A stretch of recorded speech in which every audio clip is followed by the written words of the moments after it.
Now, you have kids of your own, yeah? Yes, I have a son and a daughter. Did they know about you guys? I mean, do they realize? I mean, by now they do, right? All you gotta do is type in the last name, it pops up right away. Yeah, yeah. Well, my son. Have you ever had talks with them about your life and their grandfather? Yeah. Well, what has that been like? I mean, what are their thoughts? How did you teach them? I mean, what do they think? I mean, well, my son, my father went away in 1984, right after my son was born. My son was only about 6 months old when my father went away. So my son literally grew up in the visiting room of prisons between my father and myself.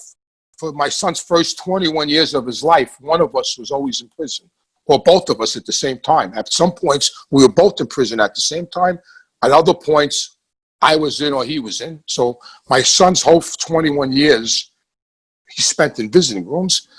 So when he was little, I used to tell my son my father was in the Army. And he thought my father was in the Army. When he was 8, in 1991, I got arrested for in a number with the policy, in a big policy ring, and I got arrested and I got convicted, and I got 1 1/3 to 4, and I had to go away. So I sat my son down and I told him it's the truth, that I was going to prison, and you know, I did something wrong, and you know, I don't want you to do the same thing I did. And I talked to him, and it's funny because my son was 8, and he just looked at me. He says to me, "What's the matter? You didn't have good lawyers?" Yeah.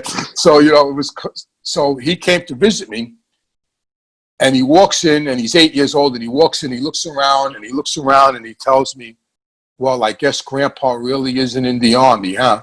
And and then he realized that my father also was in prison. But I always made sure he worked. I always told him that not to be in the street. I wouldn't. I wasn't, because at this point I started to think. I knew that I was already caught up in it, and I didn't feel I had a way out at the time. But I didn't want it to go on to him. I didn't want him in prison. I didn't want him to go through the same things I went through. So I sort of told him that, you know, he needed to go to work, stay in school, because otherwise I wasn't going to help him. I sort of was going to tough love. And then in '93, my daughter was born, and then I went away. So then I went away. I went away when my son was 13 and my daughter was 3. I went back away, and I did 8 years. I mean, what did that feel like, man? I mean, did you ever think about that inside, Joe? It was terrible. You know, when I still have letters that my daughter wrote me and my son sent me. I still saved them. It was terrible. When they used to visit me, and my daughter would cry, and my son, "When are you coming home?" When they left the prison, I was like, I used to lay in bed for like 2 days. Like, it was terrible. It was terrible. It was terrible. Is it like Johnny A. Light said on my show? He said, "I don't care how tough a gangster." He goes, "When those bars close, your tears will drop." Yeah, it's terrible. You know, it's terrible for them. You know, like, you know, I would come in waves. It would come in waves. You know, Christmas morning, you're on the phone. You know, they're running through the house, opening gifts up. It's just. But you know, the sad part is, like, for my whole life, I thought that was the right way to live. You know, and then you sort of start seeing the flip side of it, how it affects families and your wife and your kids. And, you know, my daughter crying. You know, my daughter's traumatized with it.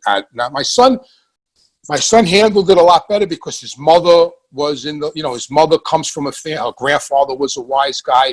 Her uncle was a wise guy. So my first wife sort of raised my son different than my daughter was raised. My second wife, was a legitimate girl.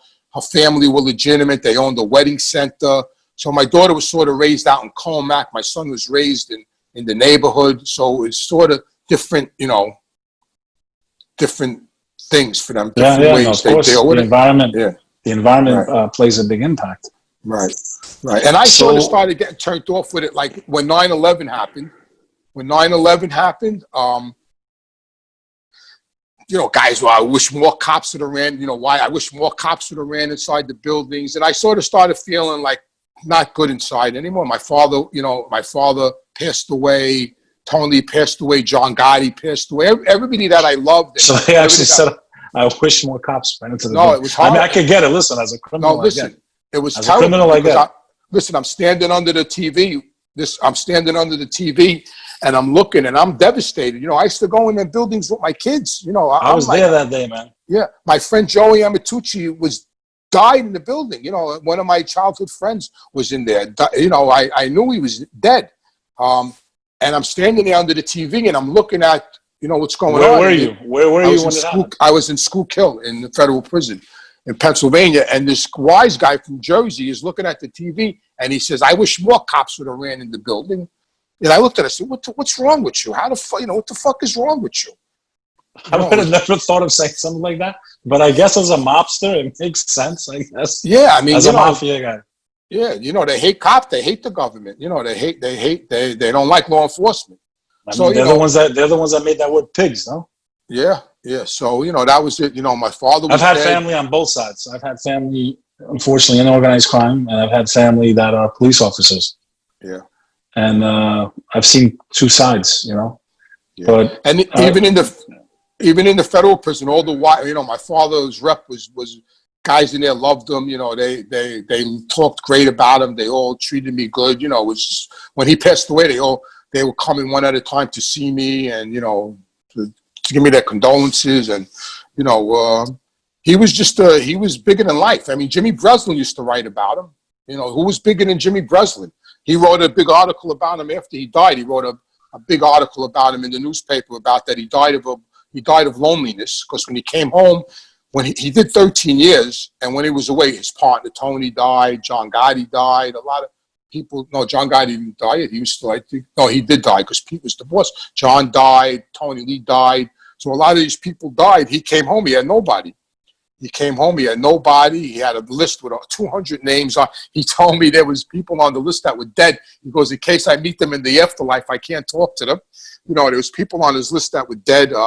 So, you know, here's this guy that lived this grandiose life. You know, he was Fat Andy. You know, he was like, wherever he went, you know, people catered to him, and he, you know, and now he came home. I was away.